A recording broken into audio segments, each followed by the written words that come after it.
Bonjour les amis, bonjour frères et sœurs en Christ, j'espère que vous allez bien aujourd'hui. En ce mardi 3 novembre, c'est le commencement de la nouvelle saison de nos méditations quotidiennes.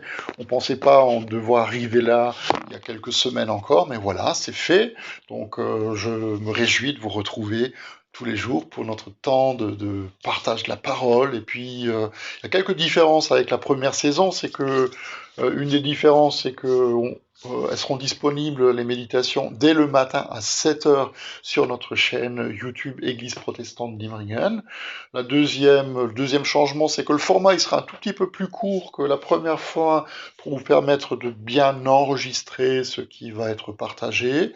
Et puis, le troisième changement, c'est que de temps en temps, peut-être même de manière assez régulière, il y aura des méditations en alsacien pour nos aînés qui ont le droit aussi de profiter des progrès de la technologie. Et puis, s'ils ont du mal à comprendre le français, peut-être d'avoir aussi une méditation qui leur est accessible, évidemment, en alsacien, donc de temps en temps. Et puis, évidemment, le culte du dimanche qui continuera à être diffusé en direct, différé ou en différé direct, vous prenez comme vous voulez, à partir de dimanche, donc 10 heures, là encore sur notre chaîne YouTube Église protestante d'Imringen. Donc moi, je me réjouis de vous retrouver. Et je voulais commencer avec vous, non pas avec un texte de notre plan de lecture d'aujourd'hui, mais de celui de hier, du prophète Jérémie au chapitre 31. Moi, j'aime beaucoup ce texte, et vous allez comprendre pourquoi. Mais avant le chapitre 31, il y a le chapitre 30, et c'est aussi un chapitre important parce que le prophète, enfin, dans tous les malheurs et les difficultés qu'il annonce, il y a de l'espérance qui va venir. Et cette espérance, elle est déjà annoncée avant le chapitre 30, il y a le chapitre 29. Dans le chapitre 29, où le Seigneur, il dit, et nous le dit à nous, et c'est un mot d'ordre qui devrait nous accompagner tout au long de ces semaines avant Noël, de ces semaines où on est plus ou moins enfermé chez nous et en confinement, où le Seigneur, il nous dit euh, que je connais les projets que je forme sur vous. Je connais les projets que je forme sur vous. Projet de paix, déclare l'Éternel, c'est une vraie déclaration. Projet de paix et non de malheur, afin de vous donner un avenir, afin de vous donner de l'espérance. Et voilà, donc c'est le chapitre 29. Le chapitre 31, donc, que nous avons lu hier, il nous dit la chose suivante, et j'aime beaucoup ça. Il dit, en effet, au verset 6, il y a un jour où les gardes crieront dans la région montagneuse d'Éphraïm, levez-vous, montons à Sion vers l'Éternel, notre Dieu, car voici ce que dit l'Éternel. Poussez des cris de joie à propos de Jacob, éclatez d'allégresse avec la plus importante des nations. Faites retentir votre voix, chantez des louanges, dites, Éternel, délivre ton peuple, ceux qui restent d'Israël. Et moi, je vais les ramener du pays du Nord. Je les rassemblerai des extrémités de la terre. Parmi eux, il y aura le boiteux, l'aveugle, la femme enceinte, celle qui accouche. Ensemble, ils forment une grande assemblée. Ils reviennent ici. Ils reviennent en pleurant. Et ça, c'est le mot d'ordre pour tout le mois de novembre. Ils reviennent en pleurant, mais je les conduis au milieu de leurs supplications. Je les conduis vers des torrents d'eau et par un chemin tout droit où ils ne trébucheront pas. En effet, je suis un père pour Israël et Éphraïm est mon premier.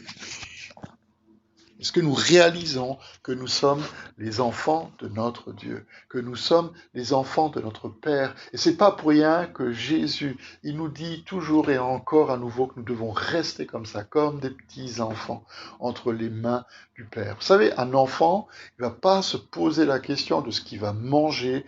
Un enfant, il va pas se dire que je suis responsable de tout ce qui va se passer dans ma propre vie. Mais un enfant, euh, il a simplement cette confiance extraordinaire dans son papa ou dans sa maman, comme nous sommes invités aussi à avoir confiance dans les bras et dans les mains de notre Dieu. Pourquoi? Parce que c'est un Père qui veut s'occuper de nous et qui veut prendre soin de nos vies. Et il est là, les bras grands ouverts, attendant simplement pour nous prendre dans ses bras. Il veut simplement nous guider, il veut simplement s'occuper de nous. Moi, j'ai pas besoin, parce que je suis son enfant, de veiller toute la nuit et de m'inquiéter pour rien, parce que je sais en qui est mon espérance. C'est peut-être pas toujours facile, on est d'accord. C'est peut-être pas toujours facile à vivre, mais quand nous savons à qui nous appartenons, quand nous savons que nous lui appartenons à lui, notre Père, alors nous sommes libres, libres de faire ce que je veux, libres d'aller où j'ai envie d'aller aussi longtemps que je sais que je lui appartiens et que je désire au fond de mon cœur me laisser conduire par lui. Est-ce que nous le savons? Est-ce que nous savons qu'en tant que ses enfants, nous sommes libres? Est-ce que nous savons qu'en tant que ses enfants, nous sommes libres d'aimer tous ceux qui vont nous permettre de croiser sur notre chemin, libres peut-être s'il le faut de nettoyer les toilettes, libres de monter dans un avion, libres de servir celui qui seul est digne d'être servi et qui, en nous donnant son Fils, nous a montré par Jésus l'exemple à suivre. Il a été fidèle en tout, mais dans cette liberté pleine et entière, de pouvoir écouter la voix du Père et de faire ce que le Père lui disait de faire.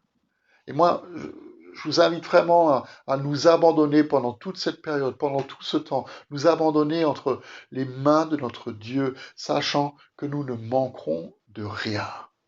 On se rend bien compte que les pressions du monde sont de plus en plus fortes et que les pressions du monde sont de plus en plus variées aussi.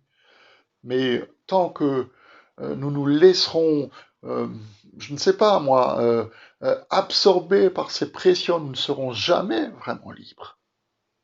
Alors apprenons à regarder à Jésus, apprenons à entendre sa voix, à écouter ce qu'il a à nous dire, et petit à petit, moi je le crois, petit à petit, le bruit qui est en arrière-fond, il va devenir de plus en plus sourd, de moins en moins perceptible.